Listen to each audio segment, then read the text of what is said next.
Assalamualaikum Gus. Niki badhe nderek tanglet pengertian masalah kosong adalah isi, isi adalah kosong.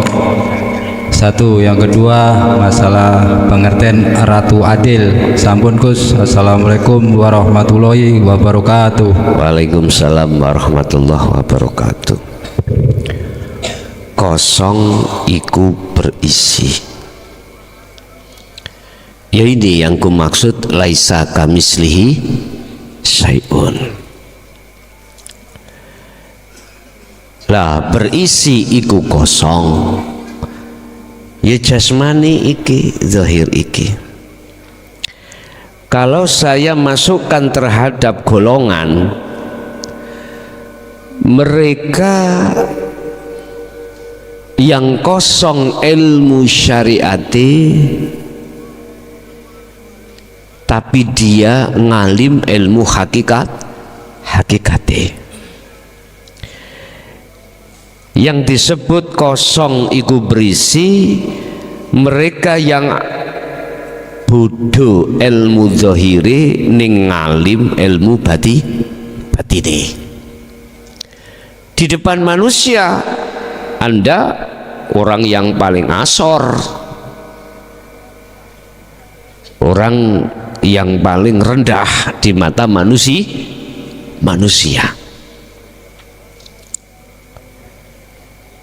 Dari sisi harta benda pun Anda nggak punya, golongan wong miskin, penggawane ngalor ngidul wis jelas Anda dibenci orang. Ojo utangi, lapo namamu mang paling utang kok arek iya. Iya, ojo utangi. Utang gak tahu bayar. Karena kita merasa ngutangi akhirnya arep-arep saurane lah ngono nggih. Kalau kita nggak merasa ngutangi sing ngekei Allah, arep-arep mboten. Malah sekarang yang diutangkan itu bukan uang laki-laki tapi uang perempuan. Akhirnya mana? Kebanyakan kan gitu Pak Bu ya. Kebanyakan. Berawal dari kita merasa diri kita yang ngutangi, akhirnya kita merasa kita akhirnya terjebak dalam arep-arep saurannya. Karena kita merasa yang ngutangi. Coba kalau kita tidak merasa yang ngutangi, yang memberikan itu Allah, apa sampean? Gak mungkin, gak merasa nyambut gawe kok ngenteni bayar. Lucu nggih, lucu. Menungso iki lucu-lucu tak wasi kok. Wis. Justru yang berisi iku kosong. Artinya orang yang ngalim ilmu dohire pandangan umat manusia wah luar biasa Pak ya gitu, luar biasa berisi dianggap berisi, mulai dari ilmu mukhadharah, ilmu mukasyafah luar biasa. Tukang ramal nih dulu Pak ya, kang ramal teko bisnis saya ini gimana ya Gus, lancar apa enggak depan nanti di Terawang Pak. Tahun 2024 gak mentas nomor segini kamu apa gak mentas nomor segini ya Pak, kewalahan ya kamu itu wah luar biasa. Tapi ono syarate 10% nang aku. Bagaimana? Wong sebelumnya itu jitu Pak, sembarang Gus. Enggak apa-apa, sing penting hasil. Nggih pun kapot. Lumayan 10%. Lain dari juga begitu, ada seseorang datang kelangan kebo, Intinya cuman tanya, siapa ini yang mencuri? Ada maharnya bos. Pingin tahu kau. Bawa anak kecil sini yang belum balik. Tonton nih kuku niku sapa iku? Lho, tonggoku dhewe. Ya, jelas ya. Di mahari. Nah, lumayan. Mahari besar, Pak. Maneh. Uduk. Kula ajeng nyalokno lurah nih. Dadi apa gak ngono. Wis, terawang, Pak. Isok dadi akmu tapi abot. Omongane ngono. Supaya ngetokno dhuwit gede. Isok tapi abot. Ya apa? Mboten napa-napa. Ono syarati, ada syaratnya. Nah iki pokal gawe niki. Syarat-syarat iku pokal gawe. Lu sampean kok rogus tahu. Bapak Ibu akhirnya tapi sampean takoni konco-konco ketipu. Kula sanjipak malah disanjipak. Tahu sanjipak men? Tukang tipu kena tipu. Begitulah Pak. Ngapunten ingkang kathah. Iki masa-masa manusia itu kalau terus berdiam diri di tempat sini, inilah orang yang berisi. Tapi sesungguhnya ruhaniyahnya itu kosong pada Allah. Nggak bisa. Iki kalau kita jabarkan secara kelompok. Kalau maksud daripada kosong itu berisi, berisi itu adalah kosong, ya ini Allah ini wujudnya. Yang kita anggap kosong, ya ini justru ini berisi. Tatkala apa kau mengatakan berisi? Tatkala selain daripada ini sudah tiada. Begitu Pak ya. Yes. Yang kedua, pertanyaan yang kedua mengapa? Oh, Ratu Adil. Siapa Ratu Adil? Nyun sewu, siapa yang menanam dialah yang menuai. Artinya gini Pak, kalau tanya sampan iku bilang Ratu Adil, tidak bisa kau ketemukan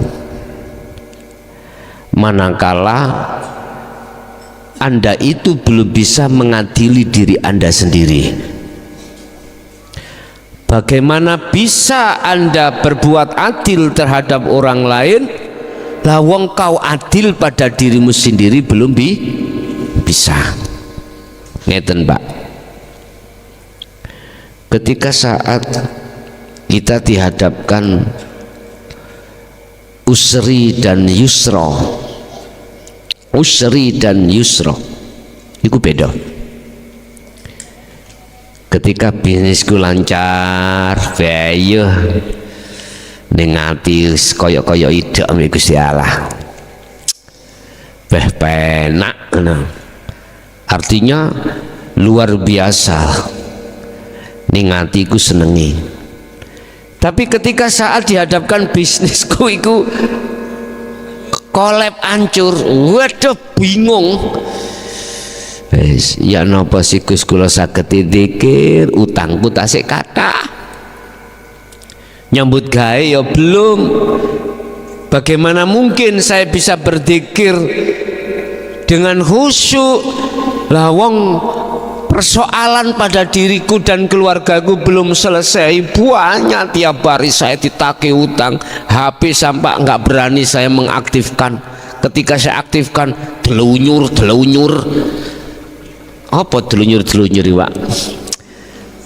Berdatangan WA dan telepon, guys, gelisah Pak.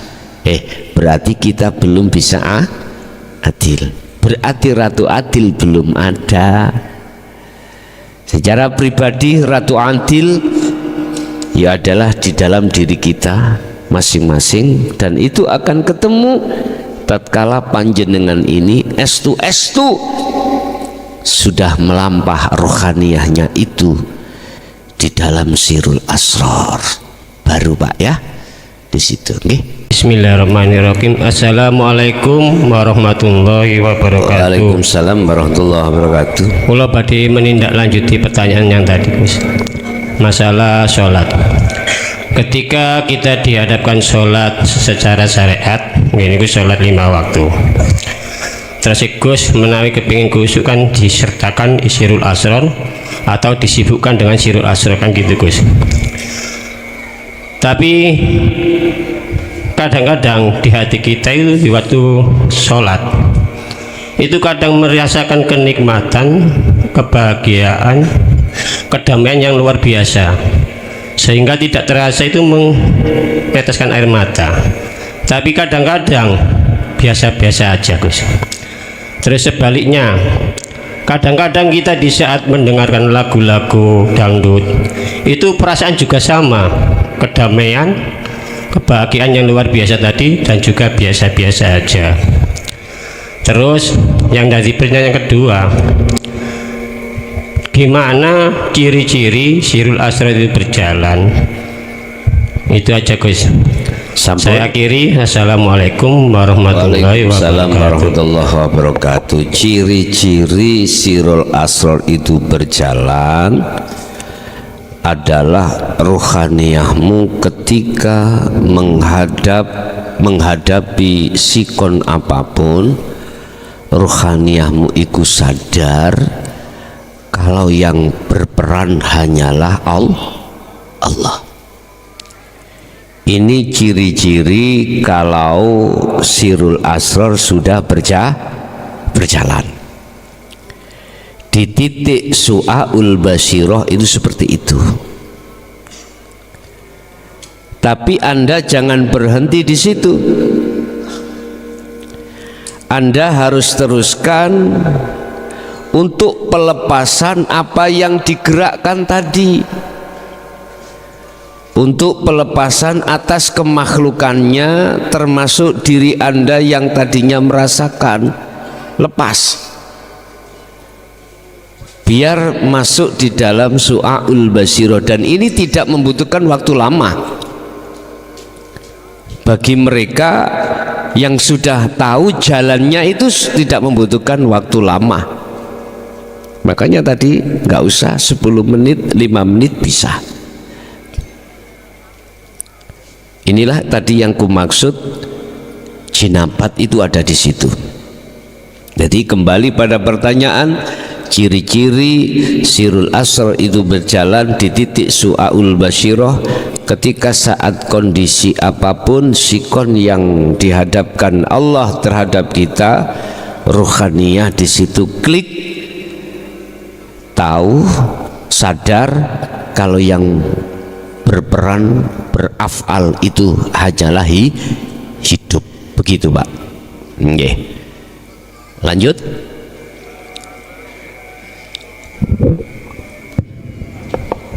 Assalamualaikum warahmatullahi wabarakatuh. Waalaikumsalam warahmatullahi wabarakatuh.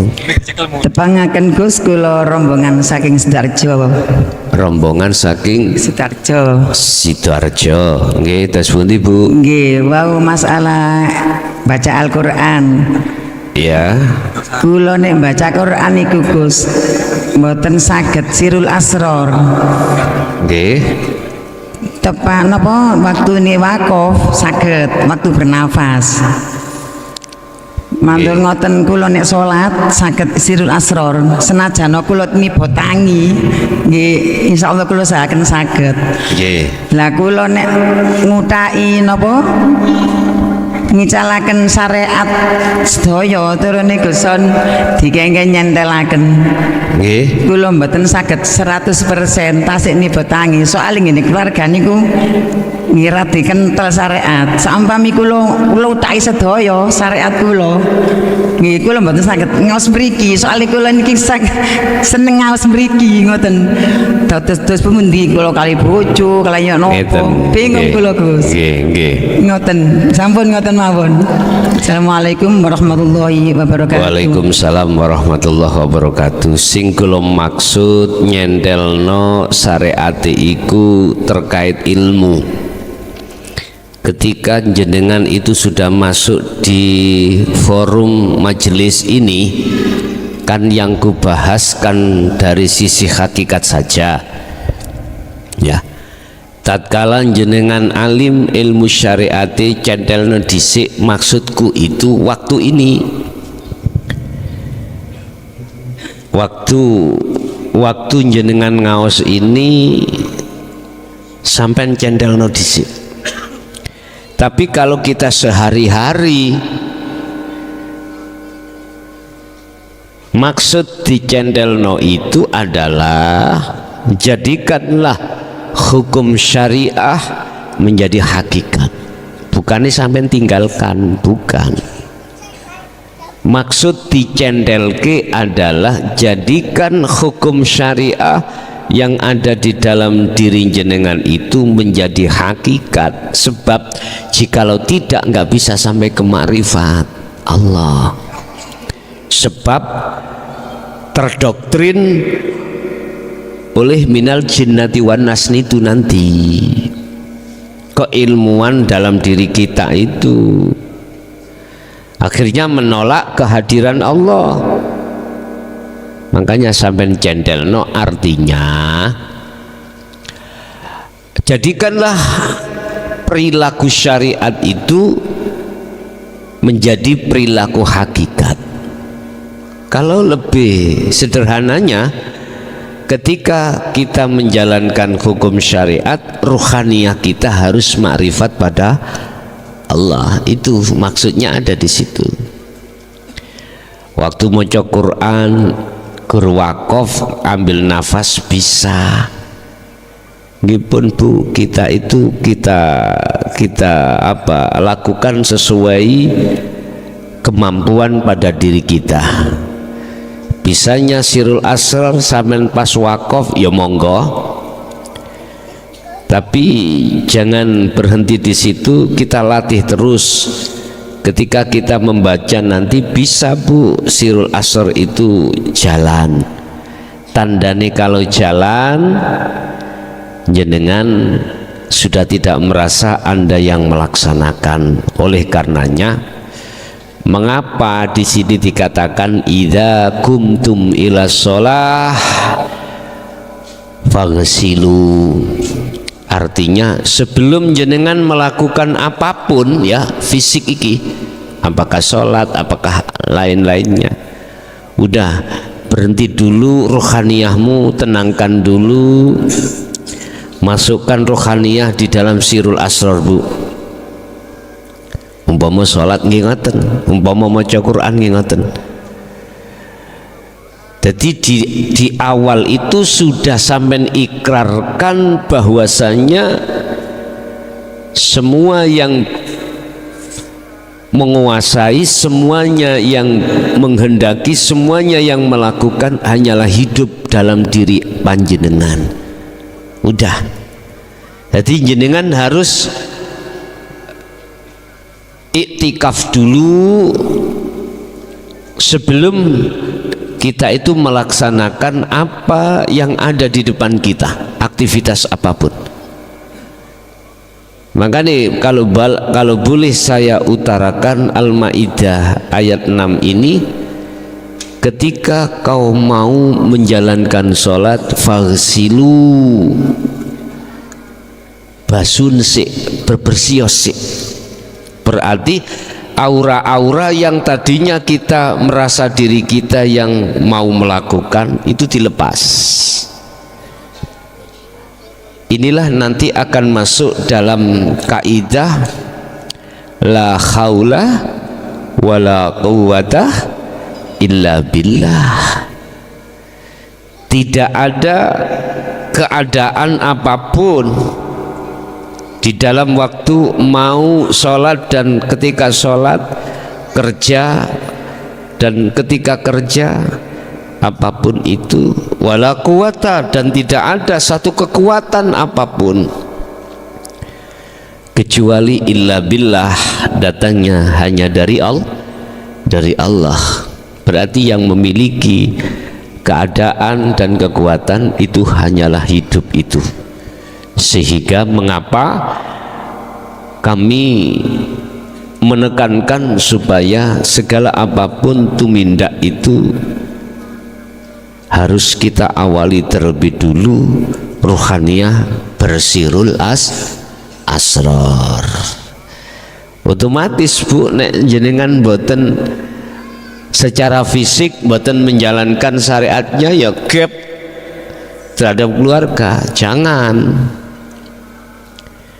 Lah sistem wasilun itu maksud dicentelke, diparkirke seiku ketika saat kita menghadapi pengajaran ilmu ini loh, sing rumangsa pawinter nahwu sorofe, sing pawinter ngelmu fikih, sing pawinter ilmu Quran hadise delensi jendal nosik. Yang kedua, terimalah dengan iman, dengan akal, jangan dengan akal.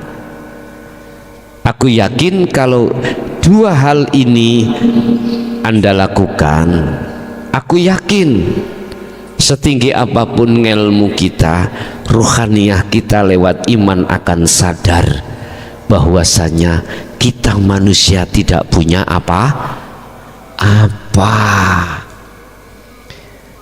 Itu caranya untuk menekan takabur, sombong karena ilmu, sombong karena harta. Di situ Pak Bu. Kurang alim Azazil bagaimana? Luar biasa. Malaikat sing ribuan seperti kalah ngalim ambe Azazil. Tapi gara-gara alimnya dia itu, aba wastakbar wa kana minal kafirin, melawan, bantah dengan Allah. Gak usah jauh-jauh. Kekasih Allah ceritanya Nabi Musa ketika berguru Nabi Khidir bagaimana? Sama. Ngilmu syariat sing ngalim ora dicentelno. Itu gara-gara akhirnya berpisahlah jua, berpisah. Lah saran kula Bu, jangan, tetap syariat jalankan, cuman jadikan syariat jenengan hakikat supaya bisa makrifat datang Allah. Carane ketika berlakunya hukum syariat dalam diri jenengan, ruhaniyah sampean lepasen keakuan jenengan yang melakukan, lalu tetapkan semuanya yang melakukan adalah Allah. Gampang nggih? Gampang, 10 menit gak sampai dadal nggih. Mungkin sing bagian pewayangan aku tanya mengapa ada golongan ngastino? Sebab apakah wayang-wayang itu kok diletakkan ngastino, itu sebab apa?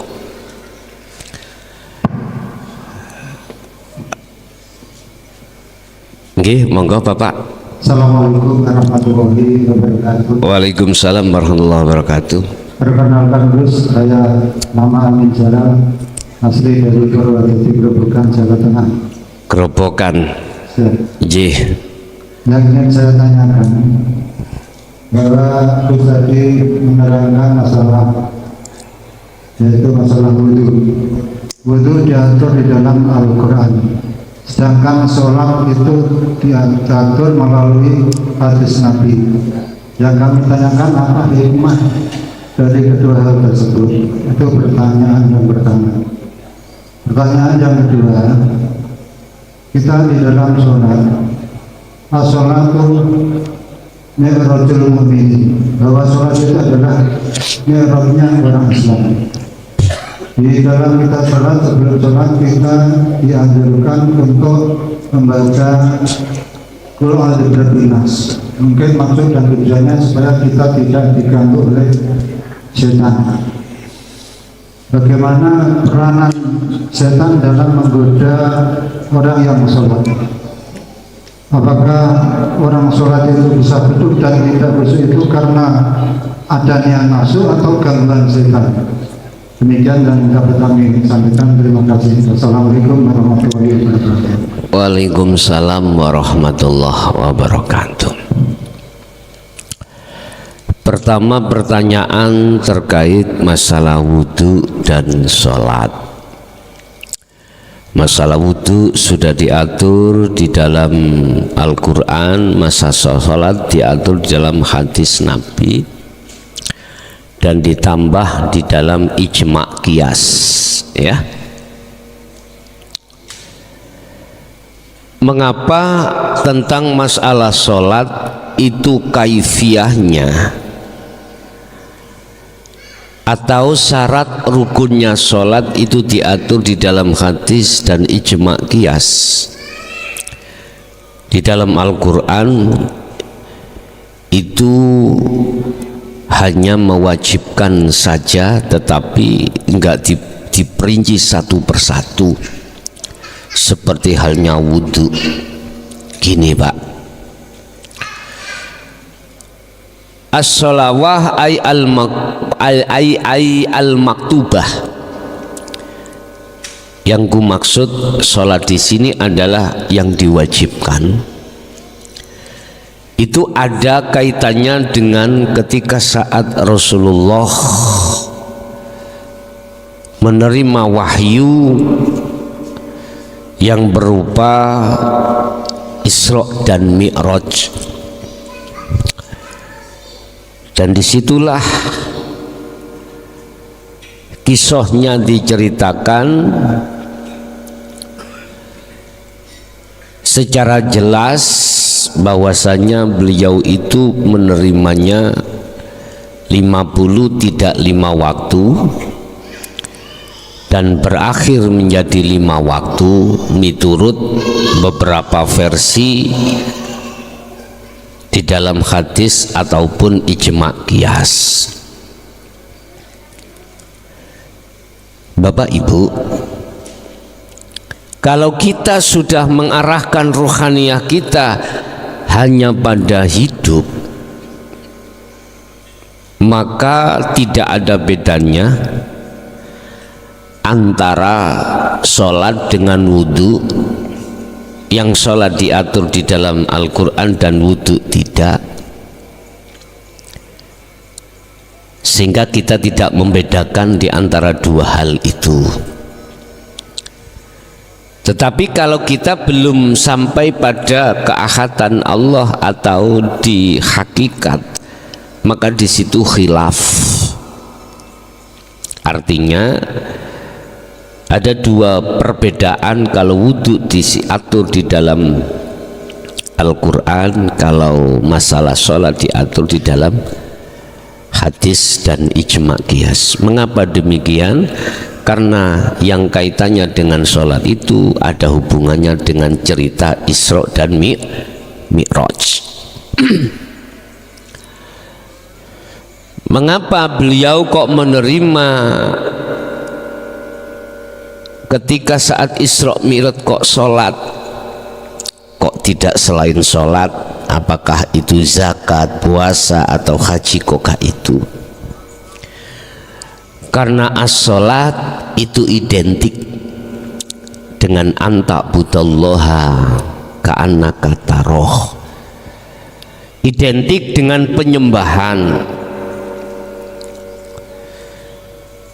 Tetapi banyak manusia umat Islam khususnya yang tidak bisa menerjemahkan anta Buddha, menerjemahkan abdun, menerjemahkan ngabdi atau nyembah dengan sebenarnya. Itu sangat sedikit yang bisa menerjemahkan dan mengamalkan.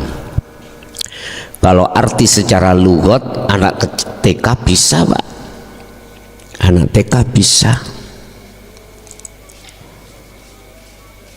Tapi kalau secara istilah hakiki banyak yang tidak mengerti. Paling mentok muraqabah, paling mentok niku. Masih ada dua paling mentok. Jadi itu ada kaitannya dengan Isra Mi'raj beliau. Mengapa diatur di dalam al-hadis ataupun ijma qiyas tentang sholat? Kalau saya tarik dalam dunia kesehatan, Pak, mohon maaf loh ya, Anda berdiri ruku sujud itu ada gerak yang seperti itu, ada kaitannya dengan kesehatan jasmani Anda. Terus mengapa kalau duduk itu kakimu, dirijimu kok yang kanan ditekuk? Mengapa kalau sujud itu driji kaki itu kau harus ditekuk? Itu ada secara fisik kesehatan, itu terapi Anda, terapi. Pagi-pagi mengapa kok fajar shadiq Anda disuruh untuk bangun dan mengambil air, terus sikatan dan lain sebagainya? Itu ada nilai kesehatan sebetulnya, itu nilai kesehatan.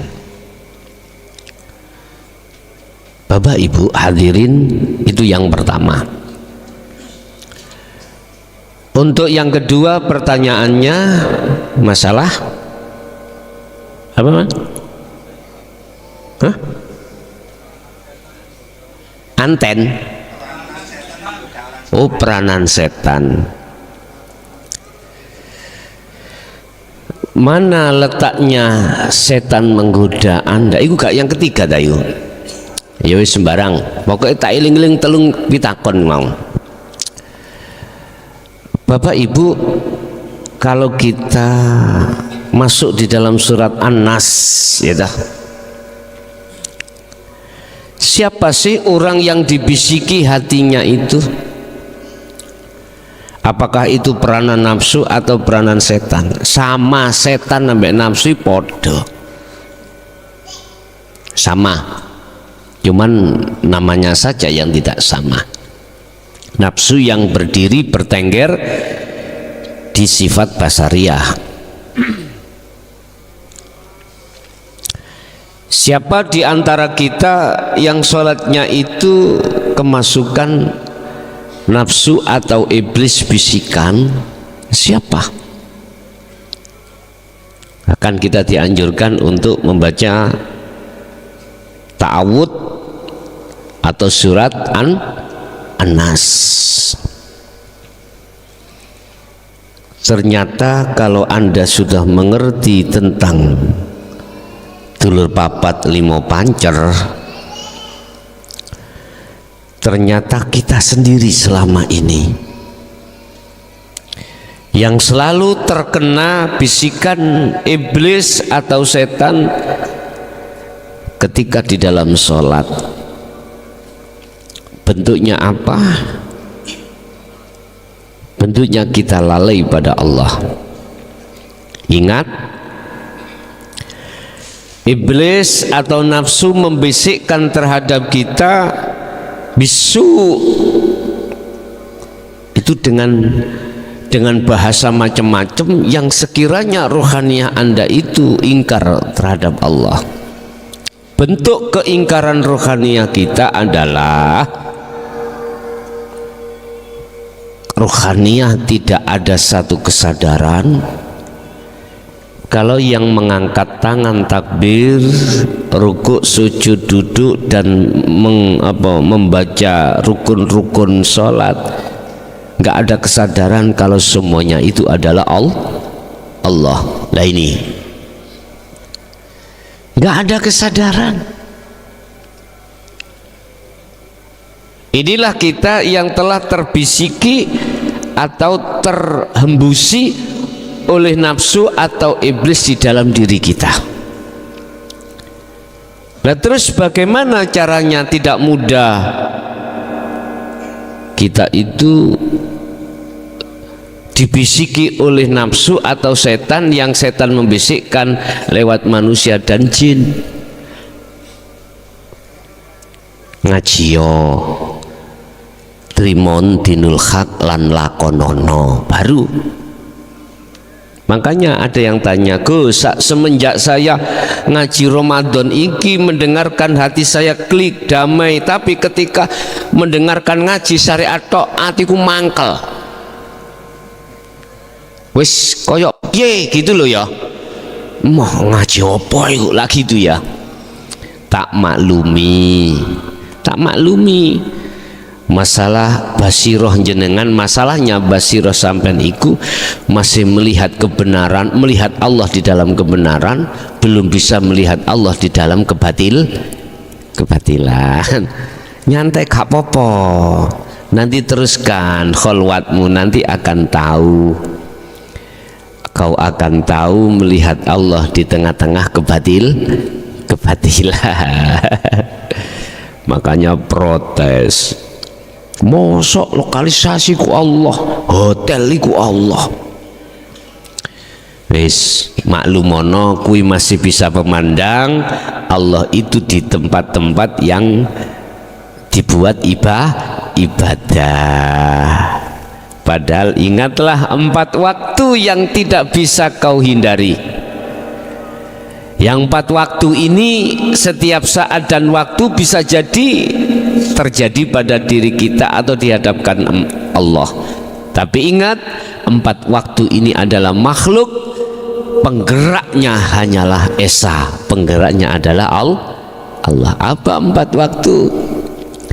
Bala, nikmat, tongat, dan masingat.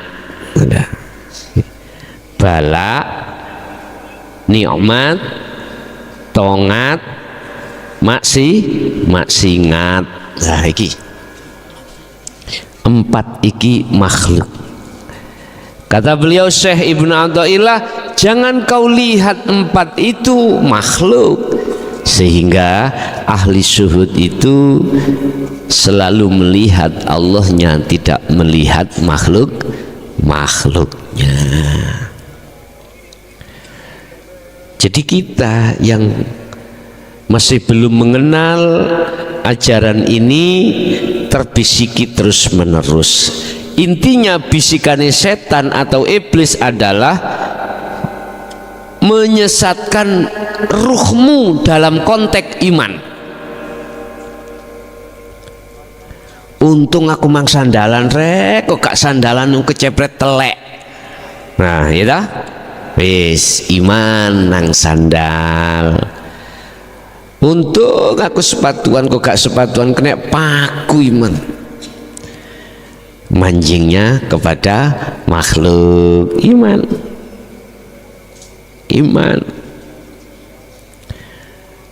Masya Allah, untung aku mengkak kecoan wit cemporo rek, kok kecoan wit cemporo kena beledek. Mergai beledek iku mang nyamber wit cemporo. Wis macam-macam. Itulah penggawean atau pekerjaannya iblis, menyesatkan seluruh seluruh anak putu Adam. Illa ibadaka, kecuali hambamu ya Allah yang tidak bisa aku sesatkan. Al-Hijr 40. Siapa? Al-Mukhlasin. Begitu. Mereka-mereka yang sudah istiqomah ruhaniyah itu duduk di musyahadah atau awal-awal muraqabah sampai musyahadah. Yang jelas dia yang selalu duduk di musyahadah. Oke, yang terakhir tadi apa? Pertanyaan nomor 3. 3 pertanyaan 2 aja. Nggih, ada lagi? Monggo.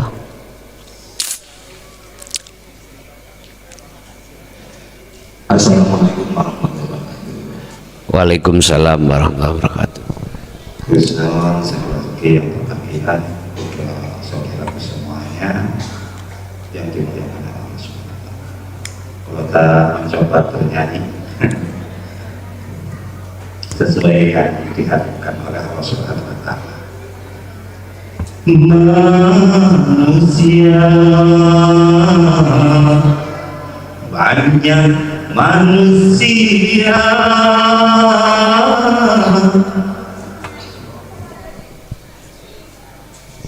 tersesat, oh sesat, banyak yang tersesat, tak tahu apakah tujuan hidupnya di dalam dunia. Mereka hanyalah berlomba-lomba dalam segala urusan dunia, sehingga maksiat dikira surga. Senanglah mereka melakukannya. iku repe durung iku tak terjemahne sih. Itulah memang fakta Pak ya. Banyak manusia yang tersesat di dunia ini karena mereka itu selalu rohaniahnya berlomba-lomba dengan urusan dunia. Alhaakumut takasur hatta zurtumul makabir, sampai mati ini manakala dibiarkan. Ya, lanjut. Cukup banyak sudah nabinya yang diturunkan ke dunia untuk menyampaikan risalah pada seluruh manusia. Belum sempatkan ke telinga kabar tentang negeri yang bakal, negeri tempat tujuan kita, ke surga atau neraka. Iku ref ya, refnya. Jadi manusia siapapun tidak bisa berkilat. Berkilat itu ngelesi loh apa? Berngeles gitu loh. Berngelak. Ya. Ya wis ngelak ngoten ya. Dari hakim yang paling adil, artinya sebelum kita itu dipaksa Allah untuk kembali dalam keadaan maut, itu pasti Allah akan mengirim utusannya untuk menyampaikan perkara dinul haq tentang negeri tujuan kita. Dan di situ ada dua kelompok memang, wa minhum man hadanallah wa minhum man haqqat adz-dhalalah. Mereka yang mengikuti daripada nafsunya sendiri, dia akan tersesat ruhaniyah. Dalam bahasa syariatnya disebut neraka. Mereka yang man hadanallah, mereka yang masuk mengikuti atas petunjuk-petunjuk dari para nabi dan rasulnya, ruhaniyah untuk kembali kepada Allah, dialah di tempat negeri yang kekal. Jadi di situ negeri kekal ada dua, ada negeri an-nar bahasa syariat, yang kedua negeri syurga. Lah, ini sudah bisa kita rasakan, kita masukkan ketika saat kita masih hidup di dunia. Siapa itu? Mereka yang ruhaniyah sudah bisa kembali pada Allah di dalam keahadannya. Dan siapapun Anda, manakala termasuk golongan man hadanallah, pasti hatimu tidak akan rasa gelisah, rasa khawatir, atau rasa takut, dan apapun itu. Allah akan menghilangkan rasa-rasa yang seperti itu, diganti oleh Allah rasa tatmainnul qulub, antenge damaine jiwa itu. Oke. Assalamualaikum warahmatullahi wabarakatuh. Tanya terus tentang makhluk, nggih. itu makhluk itu termasuk manusia dan semua ciptaan Allah lainnya itu termasuk makhluk. Terus yang menjadi pertanyaan saya, nah, ciptaannya manusia seperti pesawat, kereta api, mobil, ya, rumah, masjid, gereja, dan lain-lain itu cara memandangnya seperti apa? Yang mohon dijelaskan. Gitu ya, nggih. Ketika kita melihat makhluk yang bernyawa itu mudah melihat hidup lah, gitu ya. Terus bagaimana makhluk yang secara umum dikatakan makhluk mati, benda mati, yaitu hasil ciptaannya manusia secara kasaf basariah ini, seperti mobil, rumah, masjid, gereja. Bagaimana kita bisa melihat kewujudannya Allah atau hidup? Mudah, Pak. Kan sudah disebutkan wal awwalu wal akhiru wal zahiru wal batin. Terus di dalam benda mati itu mana? Nah, gitu dah. Di situ ada namanya kudrat, Pak. Kekuatan. Coba sampean lihat dengan alat, Pak. Kita melihat cagak ini loh, Pak ya. Itu secara mata dohir seperti kan buntu ya. Tapi kalau jenengan melihat dengan satu alat yang modern, di situ banyak ruangan-ruangan. Batu aja lah, apapun yang kita lihat batu. Coba pandanglah di dalam batu ini betul-betul tertutup, apakah ada longgaran-longgaran, ruangan-ruangan? Kita akan bisa melihat kalau itu ada ruangan manakala kita melihatnya dengan satu alat. Lah disitulah ada kudrat, kekuatan Allah. Jadi kita melihatnya dari sisi kudrat. Nanti kami akan membahas aqaid seket, Pak ya, membahas sifat-sifat wajibnya Allah. Ada nafsiyah, salbiyah, ma'ani, maknawiyah. Nanti tak jelaskan secara satu persatu, opo langsung ekspres, terserah. Minta nopo ekspres ya. Cepet mulih ya men maringun. Kakak wis angen-angen kapan dang mulih kok. Enggak, nanti terserah panjenengan. Sir sampean tutukno 40 dina ning kene monggo, sir sampean lakoni kholwat ning omah monggo, terserah ya. Jadi nanti habis beat, nanti jenengan sir di sini tak terus ke sampai 40 dino malah penak. Anu ning omah banyak kesibukan, monggo sampean kholwat ning omah, sampean tutupno ning omah monggo, ngoten, terserah, bebas. Jadi kholwat itu tidak harus di pondok min asrofil majalis, di sini ndak.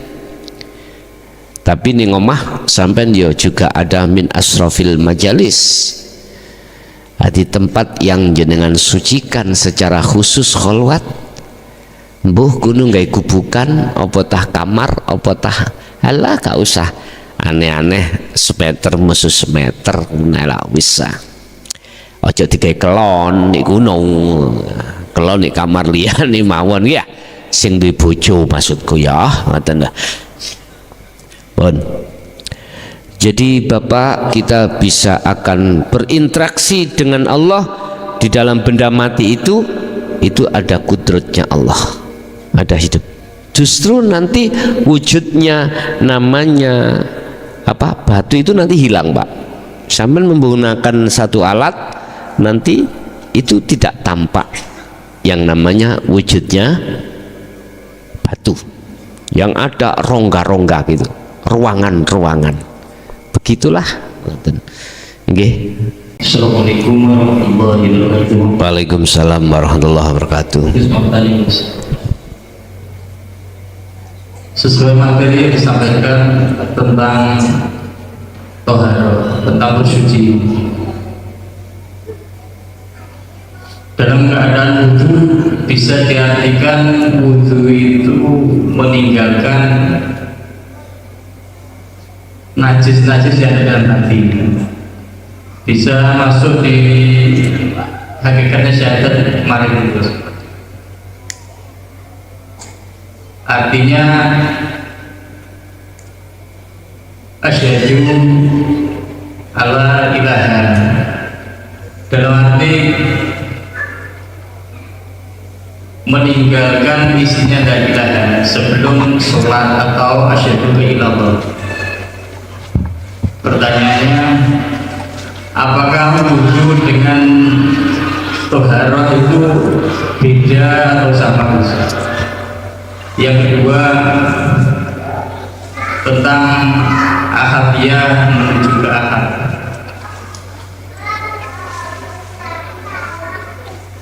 Wa asyhadu anna Muhammadar Rasulullah. Dalam arti kalau dia dikatakan menuju ke ahad, Muhammad sama Allah itu udah menyatu.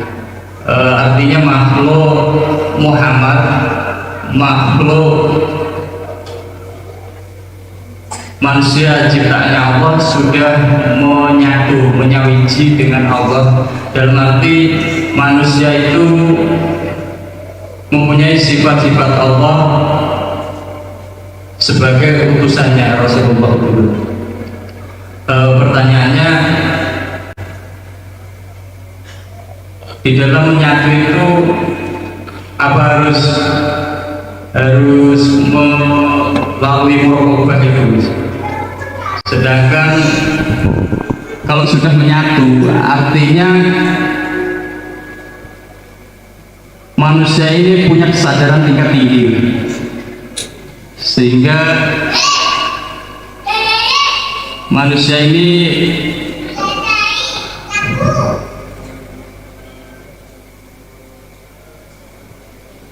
mempunyai sifat-sifat Allah untuk menyampaikan rahman-rahimnya Allah itu. Yang ketiga, tentang kajian tauhid ini, Gus. Setelah mengkaji tauhid, kita harus musyahadah, diwajibkan untuk musyahadah, bersaksi yang sebenar-benarnya bahwasanya Allah itu Tuhan yang sebenarnya.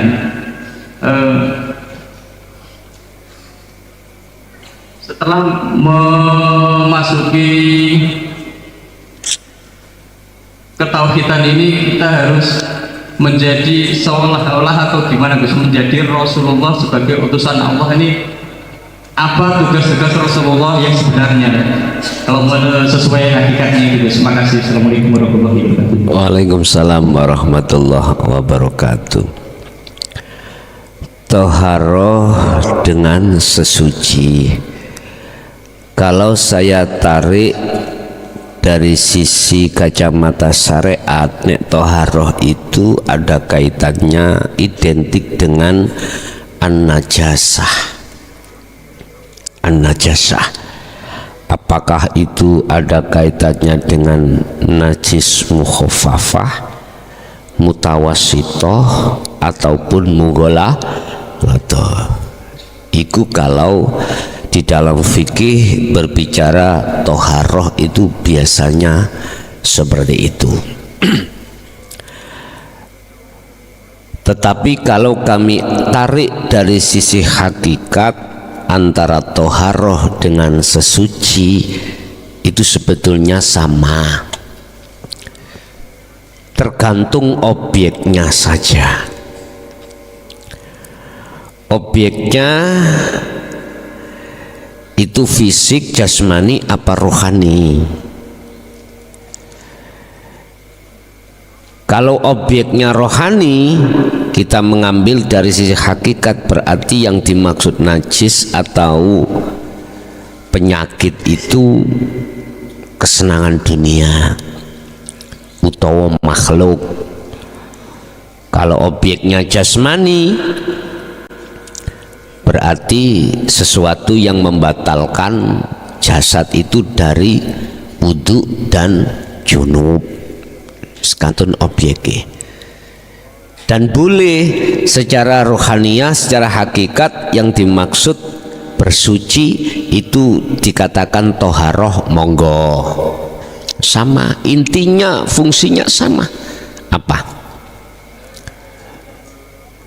Menghadirkan Allah setelah menghilangkan selain Allah, atau menghadirkan cahaya, hilangnya kegelapan.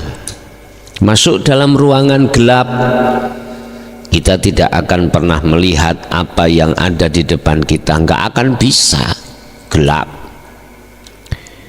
Bisanya nyata, maka sekakal listrik yang tadinya off ikut dipetek on, akhirnya nyambunglah, muncullah satu cahaya, akhirnya hilanglah kegelapan. Yes, sama Pak ya, 1-2. Tentang kemusyahadah, apakah harus diawali muraqabah? Iku biasanya kita memakai sistem wasilun begitu Pak. Kita masih dimasukkan dalam satu ayat, satu makalah, seakan-akan kita bisa melihat Allah. Itu namanya ihsan, iman lalu ihsan. Jikalau tidak bisa melihat Allah, maka seakan-akan Allah selalu melihat kita. Jadi rasa iman yang muncul itu di situ, akhirnya jatuhlah itu yang kami sebut sebagai su'aul basirah, meyakini bahwasanya semua itu yang memperjalankan diriku adalah hidup, adalah Allah.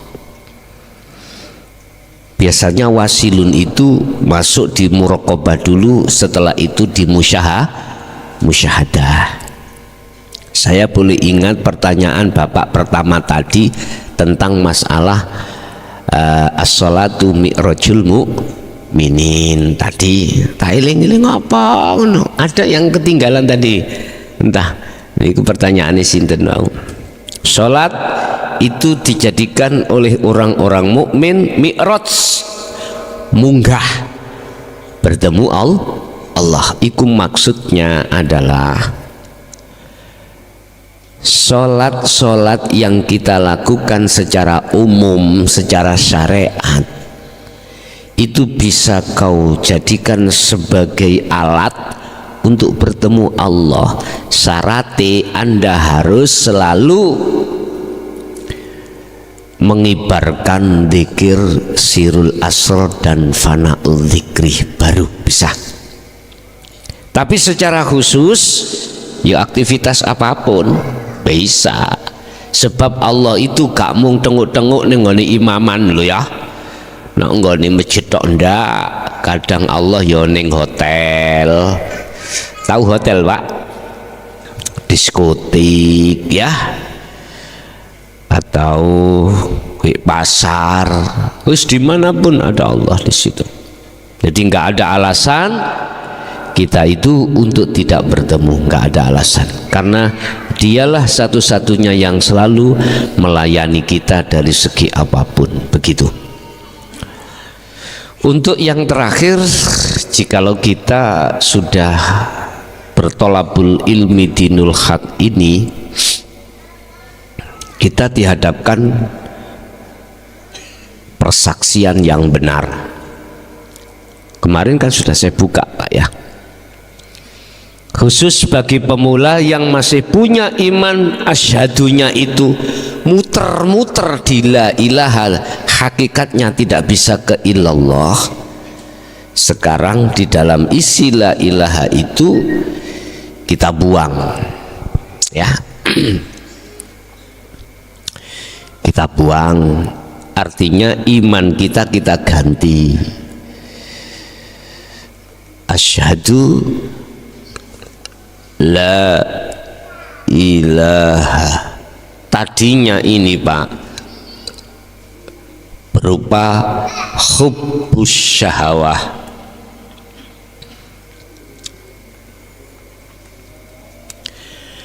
kesenangan-kesenangan yang bersifatkan duniawiyah. Sehingga mengapa di dalam tauhid diterangkan nafikan isinya la ilaha, bersihkan isinya la ilaha itu, nafi, bersihkan.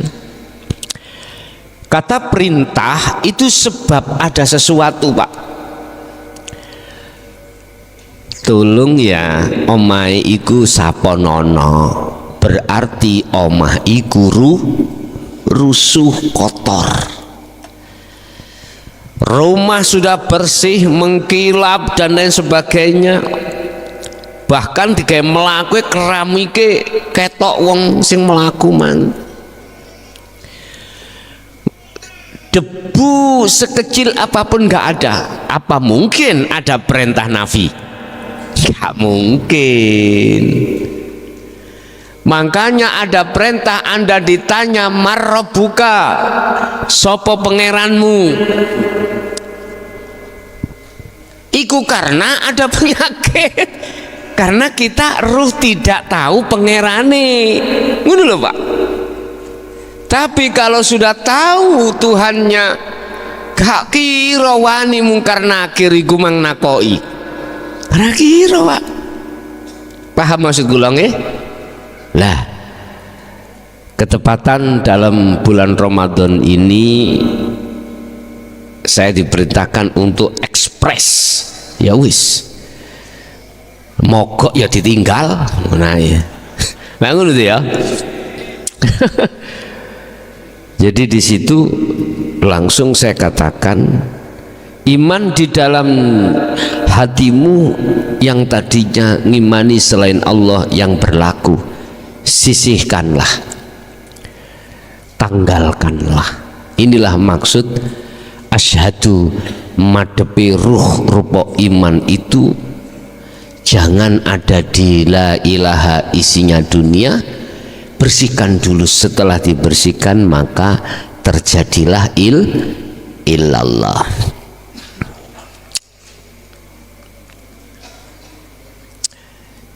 Ini dalam tauhid disebut isbat, menetapkan. Artinya Allah ini ya masukkan di dalam la ilaha. Artine madepe imane atimu iku ojo nang makhluk, jangan pada makhluk, tapi rohaniyahmu itu imannya harus pada hidup, apapun itu. Walaupun sulit, misalnya Anda jalan-jalan melihat, mohon maaf, ada curanmor, Pak ya, tahu curanmor nggih? Nah, imanmu yang benar harus mentaruhkan terhadap hidup yang melakukan itu, jangan makhluknya, jangan. Sama istri suamimu, tatkala Anda itu dikasih uang, tatkala Anda itu diuji suami istrimu, tatkala Anda mohon maaf nggih sing di bojo sing durung duwe bojo tutupin kupingmu. Nek dikeloni, ya Allah sing ngeloni aku Gusti. Lah, ngoten to. Jangan jatuhnya imanmu terhadap makhluk, terhadaplah Allah. Jatuhnya ada di situ. Wis. Seterusnya persaksian wa asyhadu anna Muhammad, berarti makhluk dirimu itu sebagai utusan hidup yang ada dalam dirimu. Terus apakah kita akan ngaku-ngaku sebagai Rasul, utusan Allah? Iya. Secara bahasa syahadata ini secara hakikat loh Pak ya. Tapi bukan Rasul sing dimaksud Kanjeng Nabi Muhammad bin Abdillah, bukan loh Pak ya. Rasul yang konteksnya itu arti diperintah Allah. Sebab ada tugas. Ada tugas. Apa tugasnya? Anda tugasnya berangkat ngaji. Saya tugasnya adalah memberikan isi materi pengajian. Udah. Ini kan proses Pak. Ini kan syahadat ini kan masih ada dua, masih ada di muraqabah. Muraqabah. Udah, jatuhkan syahadat itu di dalam syahadat tunggal. Tapi ojo lantas-lantas ngomong ini. Pas bojone gak melok durung ngono aku iki Rasulullah. Nang koncone aku Rasulullah. Gak wedi ya aku Rasulullah ya. Aja ngono dadi fitnah kok. Walaupun bener ngono ya ngono ning aja ngono. Wis kita hormati hukum syariah la nabiyya ba'da. Begitulah. Lah, selanjutnya tugas kita ketika ada di situ maka muncullah sifat 4 fatona sidik amanah tabligh. Udah. Kalau sudah duduk di situ sambil menjalankan tugas di tengah-tengah keluarga, maka selanjutnya tunggalkanlah syahadat itu. Biye antarane Muhammad itu perwujudannya daripada Allah, antaran jero ambek njaba iku wis gak ono bedane. Tapi ojo ditokno nanggone omongan jaba. Tapi nek YouTube gak apa-apa.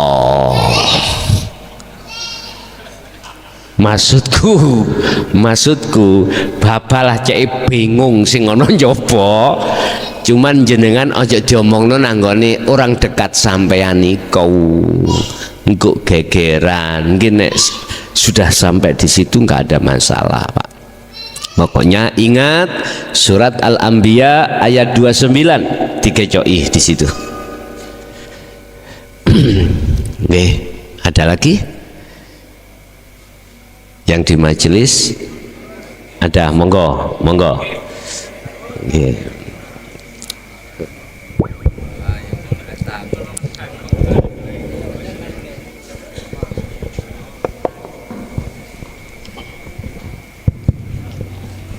Assalamualaikum warahmatullahi wabarakatuh. Waalaikumsalam warahmatullahi wabarakatuh. Kula Sairi saking Barat Magetan asli. Dari Barat Magetan. Nggih, tapi tinggalnya di Pondok Cabe, Pamulang, Tangerang Selatan. Nggih, monggo Pak. Alhamdulillah kita semua saged tidak ngriki dipun tindakaken kalih Gusti Allah, saged nderek ngaos langsung kalian Gus Mukhlason. Mugi-mugi kita sedaya pinaringan sehat walafiat, umur yang barokah, paringi sesuatu yang barokah, manfaat dunia dan akhirat, dan seluruh anak keturunan kita selamat dunia akhirat. Amin. Amin ya rabbal alamin.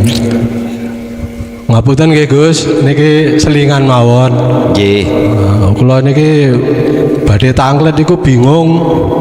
Arep takon niku kok alhamdulillah anten nek takon sampun panjenengan wedharaken wonten majelis menika lan datang YouTube selama ini ingkang kawula ikutin. Niki namung selingan mawon, ngapunten sedaya mawon. Berangkat dari mahabbah dan cinta, kula gadah mutiara, kata-kata mutiara ingkang ngapunten menawi boten kirang resep dumateng manah sedaya. Ngaten Gus, aku tidak akan membalas cintaku kepada kamu apabila di dalam hatimu masih ada cinta selain aku. Ngapunten nggih Gus. Nggih. Awik lentu. Yang kedua, apabila engkau ingin mencintai aku, pasti engkau akan mencari siapakah aku, di manakah aku. Ngaten Gus. Nggih. Nah, kemudian yang ketiga, dari kajian masalah taat, maksiat, balak nikmat dan balak. Balak niku napa? Kalau kita punya kekasih, kalau kita itu ibaratnya ditampar pipi kiri kita, kalau tahu siapa yang menampar itu adalah kekasih kita, akan kita sodorkan pipi kanan kita. Nggih, jane nggih wonten request niku kakang ingkang nyanyi tersesat niku lho, kula nyuwun request lagu kerinduan Gus. Kerinduan. Nggih. Niku kita berangkat dari cinta ini kan semua rindu. Kita selama ini setelah berpuluh-puluh tahun niku pisah nggih. Nah, ingin kembali kepada sang kekasih. Nggih. Ngapunten nggih Gus. Nggih. Pangapunten ingkang kathah matur sedayanipun. Assalamualaikum warahmatullahi wabarakatuh. Waalaikumsalam warahmatullahi wabarakatuh. Ruhaniyah seluruh umat manusia, seluruh, gak Islam, gak Hindu, gak Buddha dan lain sebagainya, asal muasal itu jatuhnya menjadi kekasih Allah. Jatuhnya dia hanya bercinta pada Allah. Bentuk kalau itu menjadi kekasih Allah, buktinya ketika saat di perut ibu jabang bayi ini, apa yang dibutuhkan nutrisinya selalu dicukupi. Dia tanpa susah payah mencari urusan kebutuhan dia, Allah sudah siapkan. Bahkan untuk menyongsong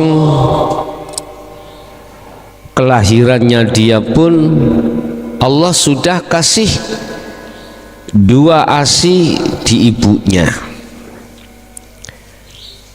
Kita lihat ASI yang keluar tidak berupa wungkul-wungkul nasi atau sego pecel atau sate, enggak.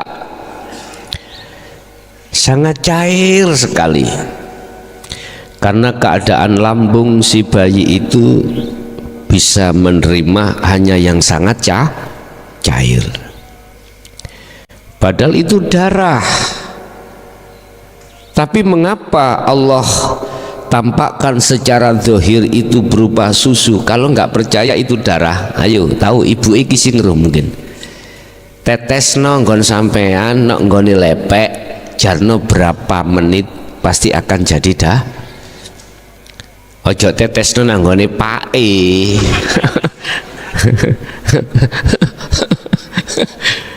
ditetesno nang nggone lepek iku akan jadi darah.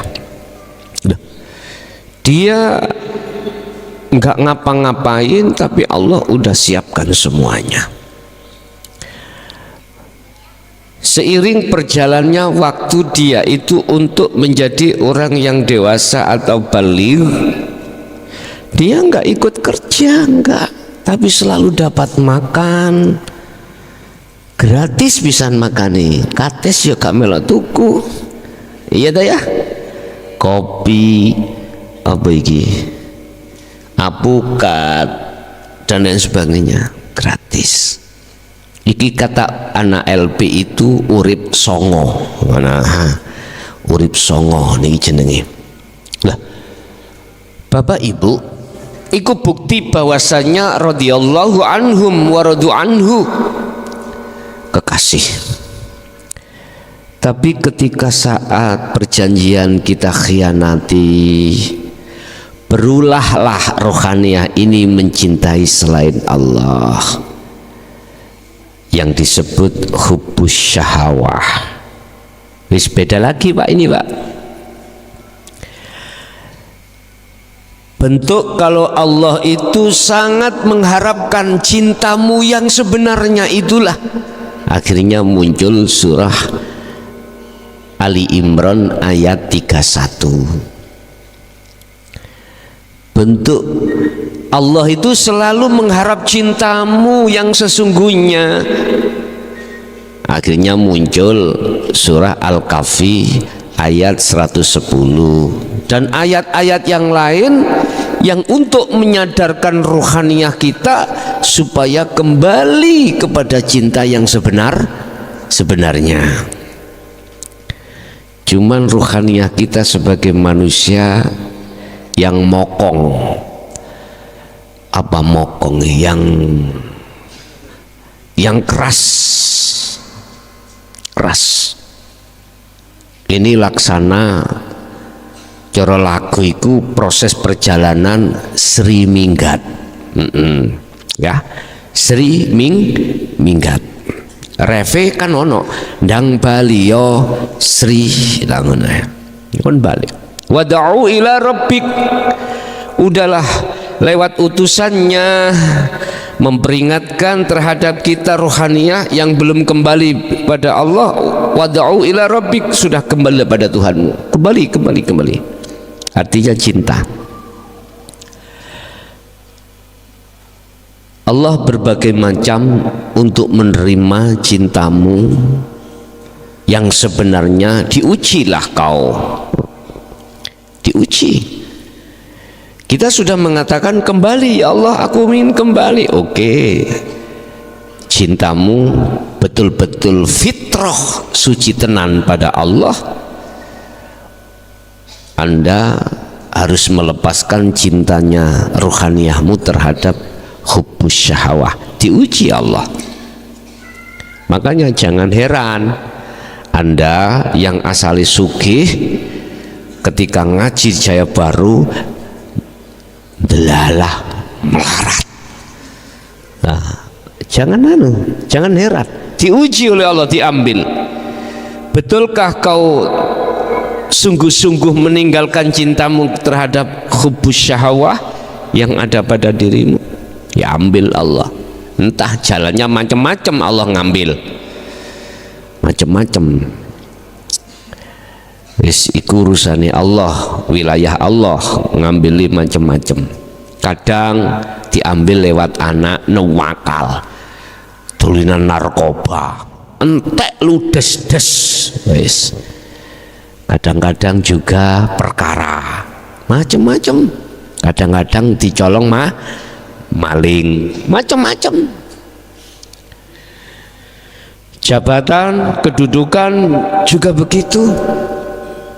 Terkadang Allah juga menguji, diambillah jabatanmu dengan kasus pembunuhan atau kasus yang lainnya, diambil oleh Tuhan. Betulkah kau memang betul-betul cintamu hanya padaku? Kalau iya, tak buktikan, dibuktikan. Bojomu dijojo, disosor banyak nih, wow banyak banget. Betul apa enggak? Diuji di situ. Nyun sewu Pak, hati kalau tidak terbiasa zikir sirul asr, tak jamit moncrot polomu, moncrot dasmu. Ayo nek gak percaya, seperti ikan yang dikasih potas nih lo. Kalau hatimu sudah jalan sirul asrarnya, udah pasti bisa netral. Kalau ndak, wah luar biasa. Sungguh Pak, dari wong Madura cocok gitu ya. Bicara bahasa Quran secara syariat, wazani wazaniyatu fajlid, bunuh. Joro Al-Quran secara syariat bisa ngeterapno kamu di Indonesia padahal itu Quran. Ayo, cuman cara membunuhnya itu halus Pak. Kok langsung didengkek toko mburi ditutup watu yonda. Islam mengajarkan lewat syariat, pertama adalah dirajam. Dirajam itu dipukul sampai 100 pukulan, tapi pukulan nih sebelum 100 diperkirakan sudah meninggal. Dan atau Jumatan itu di depan masjid itu ada Pak, setiap masjid itu ada dudukan gitu, apa jeglongan yang diduduk nih lo, apa jenis ruangan ya, untuk memendem kelihatan kepalanya saja. Setiap jamaah membawa jamaah sholat itu jemaah membawa batu segini diantem no ndak sih sampai mati, itu lebih kejam. Tapi Indonesia tidak boleh karena kita undang-undang ini Pancasila nggak boleh. Bapak Ibu, apa mangrek? Apa ngebleng aku? Apa? Sumur?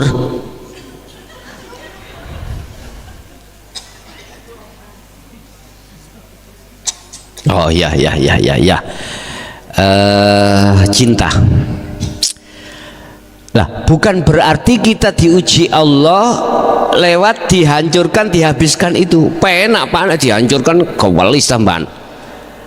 Bagaimana mungkin rohaniyahmu itu mencintai sesuatu yang kita cintai sudah tiada lagi gitu toh. Wah, ujine luwe ekstrim maneh. Bisnis tambah dilawancarno. Jabatan asale kepala desa dadi bupati. Apa maneh? Bojo siji ditambahi. Loh, iki ujian ekstrim. Aku iki ngomong ujian. Lho kowe kok mendelike nang aku ya apa sih? Lah, semua apa urusan dunia tadi yang asalnya itu menengah menjadi ke atas. Kira-kira betul lah hambaku tadi semakin tak gede nih iki mau cintanya itu jatuhnya padaku. Kalau iya Allah dawuh yuhibbukumullah wa yaghfir lakum dzunubakum. Berjagalah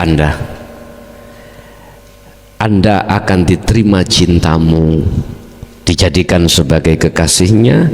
Kesalahan yang sudah terjadi tadi sudah dihapus oleh Allah dan Anda dijaga. Rabbana atina min ladunka rahmah wa hayyi lana min amrina rasyada. Dadi sungguh aman. Sugih mudunya tambah munggah iku dadi rasyad, dadi petunjuk tumpaan, terus jabatamu malah tambah manfaati terhadap anak buahmu, rasyad menjadi tumpaan pada Allah. Gar garwamu iku tambah akeh, awakmu iku tambah iso nyawang penak nang Allah, kan wakeh Allah iki ya.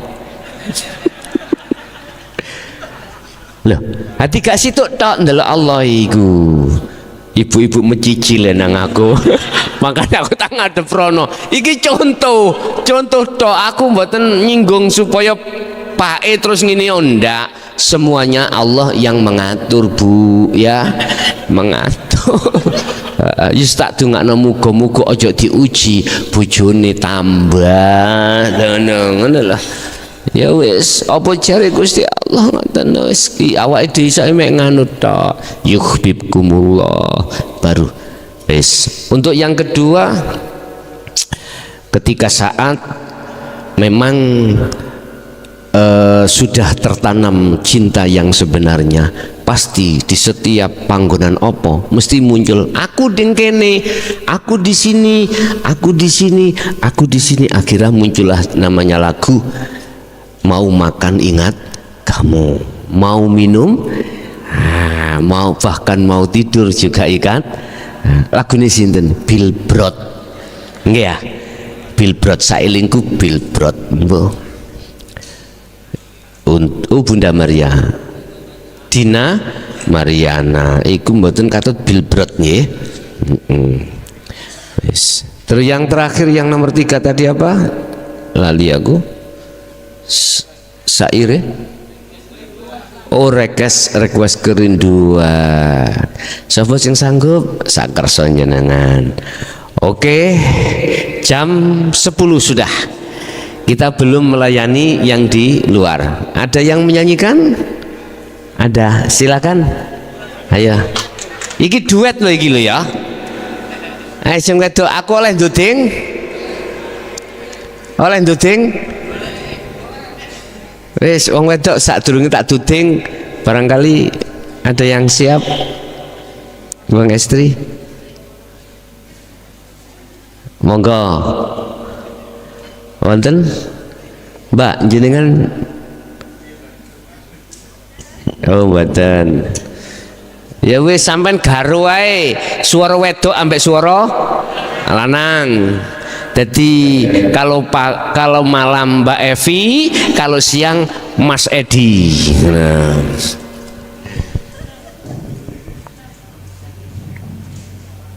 Mengisi request dari teman kita Tangerang Selatan. Aku juga punya teman di sana. Salam kalau ketemu. Kerinduan.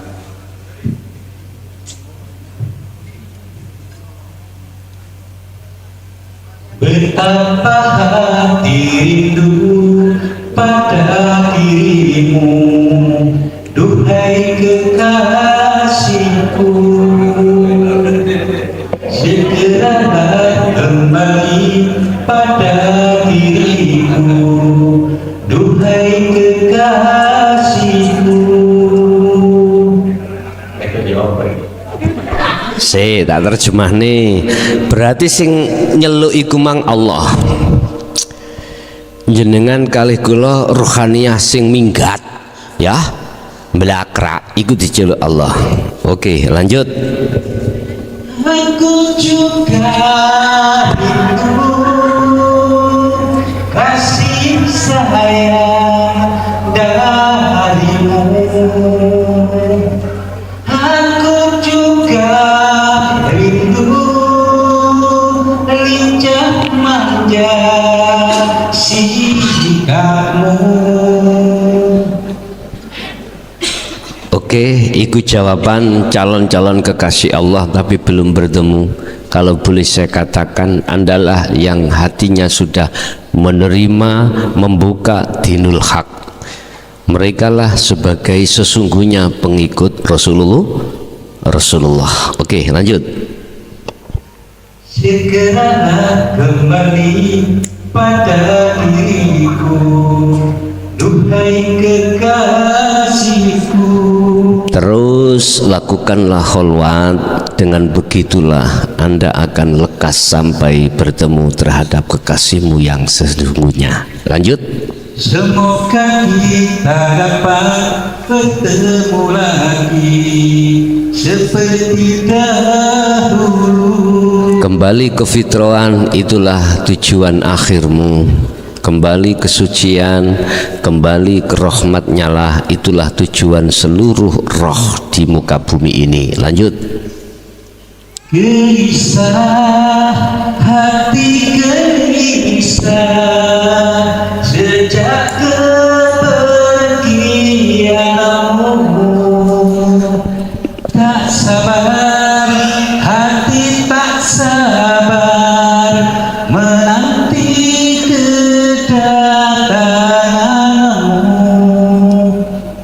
Lah iku nek tak balekno nang Allah, Allah iku ndrenging bendino nyeluki sampean. Ya Allah, ndrenging Gusti Allah, ndang bali yo Sri, ndang bali olehmu minggat iku. Aku iki dadi bentuke seakan-akan Allah gelisah terus. Karena sesungguhnya Gusti Allah itu ngeman banget terhadap kita sebagai hambanya. Bentuknya Allah itu ngeman. Dihadirkanlah utusannya untuk menghantarkan dirinya sampai pada Allah. Lanjut. Tenangkanlah hatimu, jangan gelisah. Aku tahu kau menanti. Sabarkanlah hatimu, sabarlah sayang. Aku segera kembali. Itulah bentuk sesungguhnya man hadanallah, ya, mereka yang berjalan di atas jalan Allah pasti akan sampai bertemu. Lihat Al-Ankabut ayat 5, janji Allah akan bertemu terhadap dirimu, itu akan terjadi. Lanjut. Betapa hati rindu pada dirimu, duhai kekasihku. Segeralah kembali pada diriku, duhai kekasihku. Aku juga rindu lincah manja sikapmu. Aku juga rindu kasih sayang darimu. Semoga kita dapat bertemu lagi seperti dahulu, supaya kita dapat bercinta lagi seperti dahulu. Oke, terima kasih. Berarti lagu iku sik rindu terus durung ketemu. Dilanjutkan lagu pertemuan.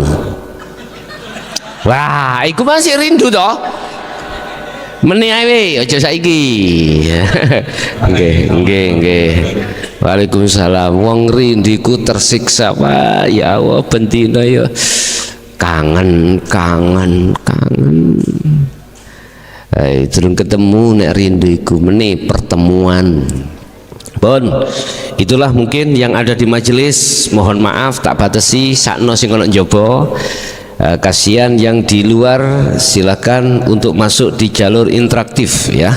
082 141 295 309 bisa masuk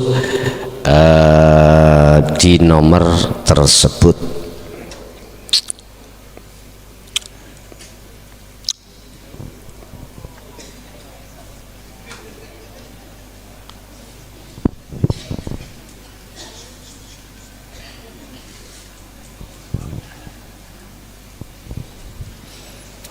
Silakan Bapak yang di luar ada enggak? Kalau enggak ada kami cukup. Wah. Ya, bisa kami terima. Assalamualaikum. Waalaikumsalam.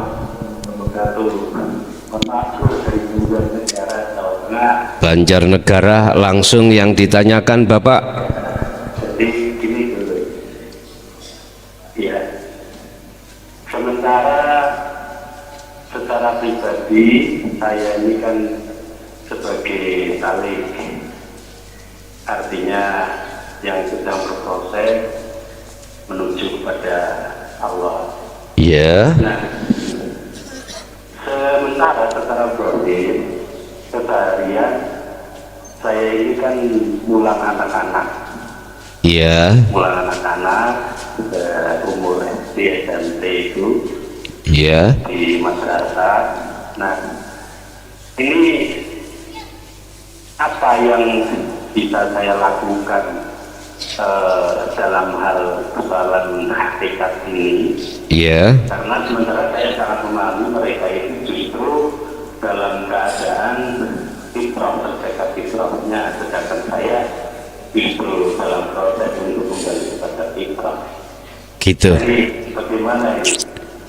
Nggih, sampun nggih. Oke. Nggih. Waalaikumsalam warahmatullahi wabarakatuh. Banjarnegara kita memberikan pendidikan tentang hakikat di tengah-tengah masyarakat atau murid.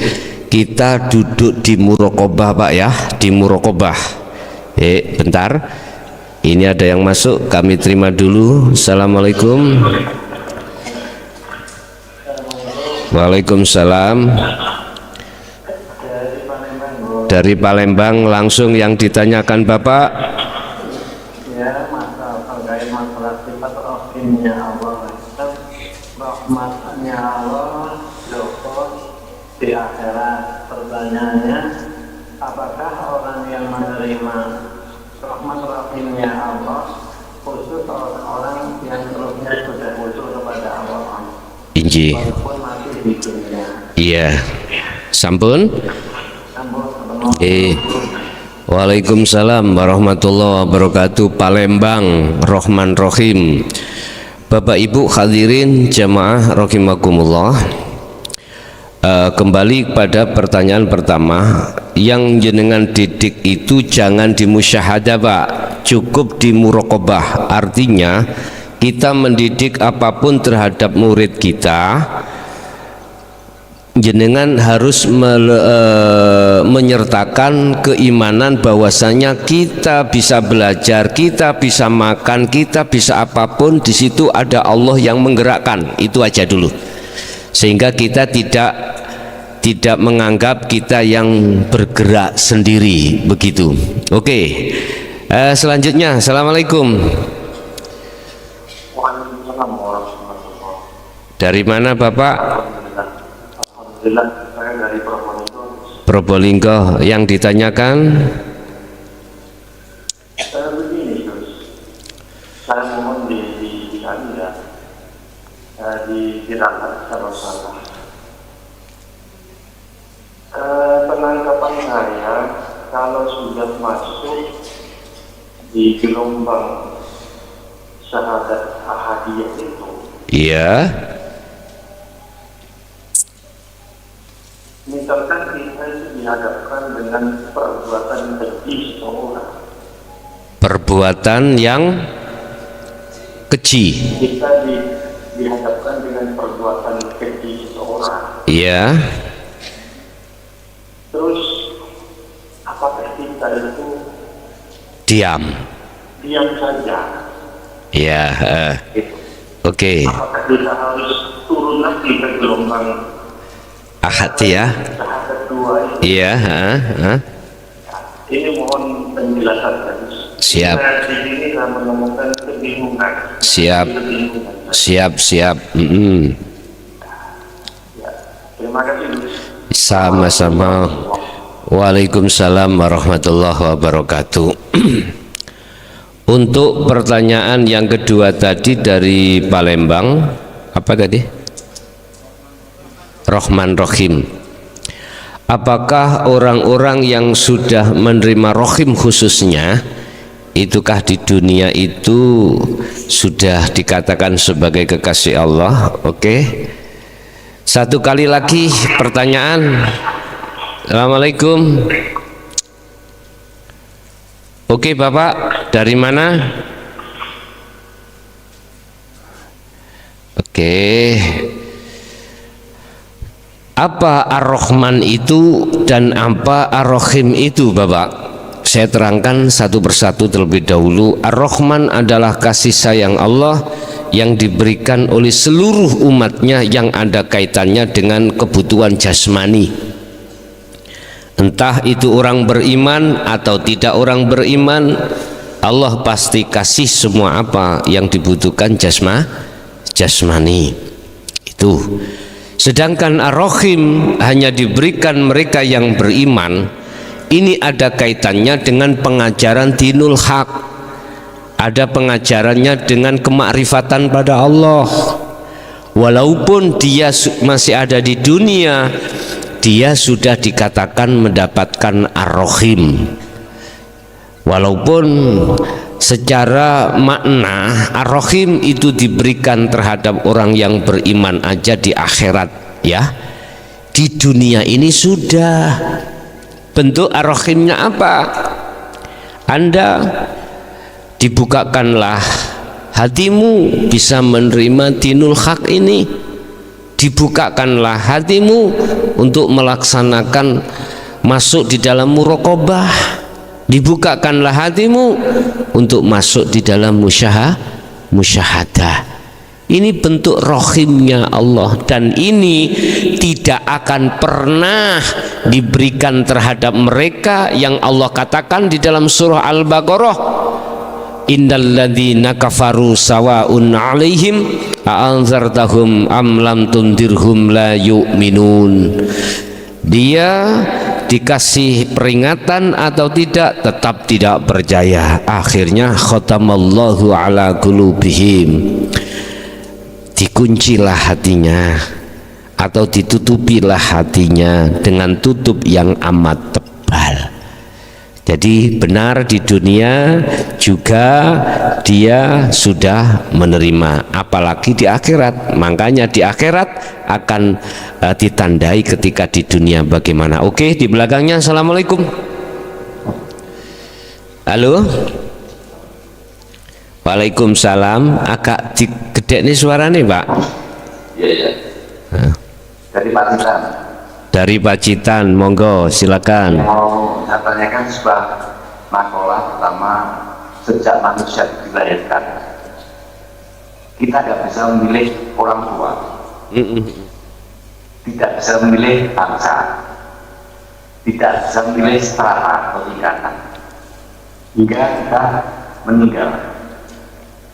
Kemudian pertanyaan saya, kalau dipandang dari segi hakikat, sebenarnya manusia masih punya hak memilih atau enggak?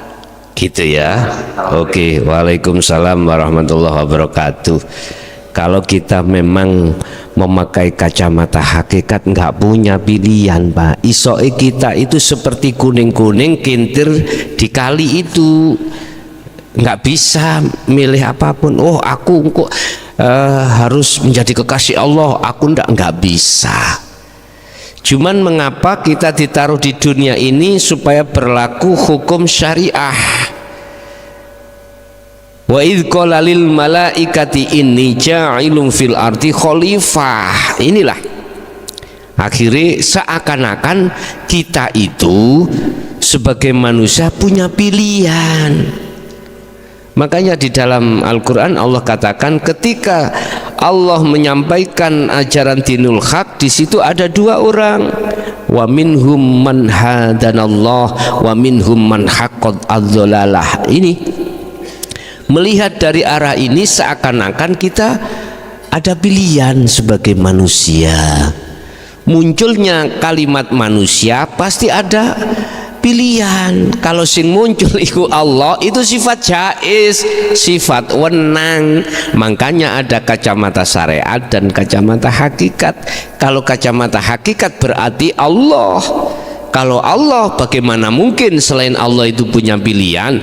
Wong selain Allah itu tiada, nggak mungkin. Itu jawaban. Kalau secara hakikat kami tegaskan tidak ada pilihan. Cuman berhubung kita itu asal muasal ketika saat kita itu lahir kemudian masuk pada wilayah dewasa atau akil balik, baru di situ terjadilah hukum berlakunya hukum manusia. Berarti kalau hukum manusia berarti seakan-akan punya pilihan. Ini sebagai proses aja loh Pak, sebagai proses innalillahi wa inna ilaihi rajiun, atau proses sangkan paraning dumati. Nggih. Lah dari Probolinggo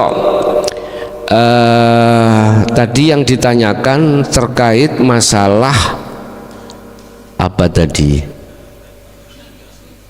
Oh, keji ya. Kita mensikapi dari mana?